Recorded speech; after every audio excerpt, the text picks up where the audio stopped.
తెలంగాణ రాష్ట్ర రాజధాని హైదరాబాద్ ఎస్ఆర్ నగర్ కు కూతవేటు దూరంలో ఉన్న బల్కంపేట ప్రాంతంలో శ్రీ ఎల్లమ్మ దేవాలయం ఉంది.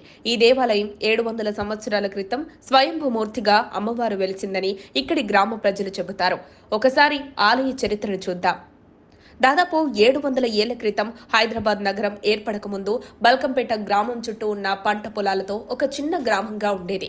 ఒక రైతు తన పొలంలో నీటి కోసం బావిని తవ్వుతుండగా అమ్మవారి ఆకృతితో ఉన్న బండరాయి కనిపించింది.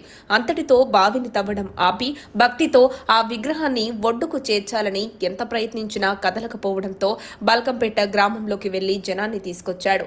అందరూ కలిసి తలా ఒక చేయి వేసినా కదల్లేదు. ఇక్కడి నుంచే అమ్మవారు పూజలు అందుకోవాలన్నది అమ్మ అభీష్టం కావచ్చు అని గ్రామ ప్రజలు అనుకున్నారు.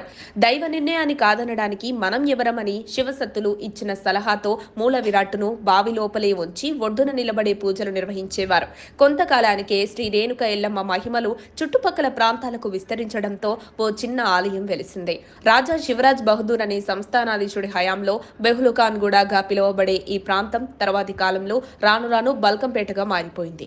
ఇది క్రమేపీ ఎల్లమ్మ తల్లి పేరు కాస్త బల్కంపేట శ్రీ ఎల్లమ్మ పోచమ్మగా సుప్రసిద్ధురాలైంది.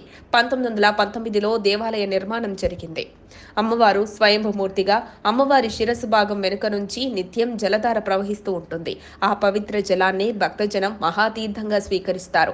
ఆ నీటితో ఇళ్లను శుద్ధి చేసుకుంటే భూత ప్రేత పిశాచాది దుష్టశక్తులు పారిపోతాయని ఓ నమ్మకం. స్నానమాడే నీటిలో కాస్తంత తీర్థం కలుపుకుంటే గజ్జి తామర మొదలైన చర్మ రుగ్మతలు తొలగిపోతాయని ఇక్కడికి వచ్చే భక్తుల విశ్వాసం. ఏటా ఆషాఢ మాసం మొదటి మంగళవారం ఎల్లమ్మ తల్లి కళ్యాణోత్సవాన్ని అత్యంత వైభవంగా నిర్వహిస్తారు. 3 రోజుల పాటు జరిగే ఉత్సవాన్ని చూడడానికి ముల్లోకాల నుంచి దేవతలు దిగి వస్తారని ప్రతీతి. దాదాపు 5 లక్షల మంది జనం హాజరవుతారు. అంతేకాకుండా ప్రతి ఆది, మంగళ, శుక్రవారాలు అమ్మకు అత్యంత ప్రీతిపాత్రమైన రోజులు కనుక ఆ 3 రోజుల్లో వేల సంఖ్యలో భక్తులు వచ్చి అమ్మవారిని దర్శించుకుంటారు.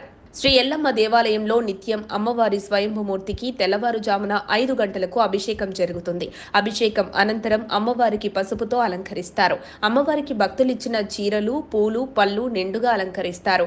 ఈ అలంకరణ పూర్తయిన తర్వాత అమ్మవారిని చూడ్డానికి 1000 కళ్ళైనా సరిపోవు. అంత దివ్య తేజస్సుతో ఉంటారు శ్రీ ఎల్లమ్మ అమ్మవారు. అభిషేకం, అలంకరణం అనంతరం మహానైవేద్యం సమర్పించి పంచహారతులు ఇస్తారు ఇక్కడి ప్రధాన అర్చకుల వారు. హారతి అనంతరం బల్కంపేట ఎల్లమ్మ తల్లికి జై అనే నినాదంతో దేవాలయం హోరెత్తిపోతుంది. తమ మొక్కుబడులు తీర్చుకోవటానికి తెలంగాణ రాష్ట్రం నలుమూలల నుంచే కాకుండా పొరుగు రాష్ట్రాలైన ఆంధ్రప్రదేశ్, మహారాష్ట్ర, కర్ణాటక ప్రాంతాల నుంచి విరివిగా భక్తులు వస్తారు.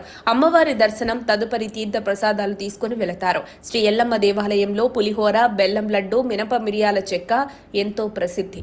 రండి, మనం కూడా వెళ్లి ఒకసారి బల్కంపేట శ్రీ ఎల్లమ్మ పోచమ్మ అమ్మవారిని దర్శించుకుందాం. పాప పరిహారం చేసుకుందాం. సర్వేజన సుఖినో భవంతు.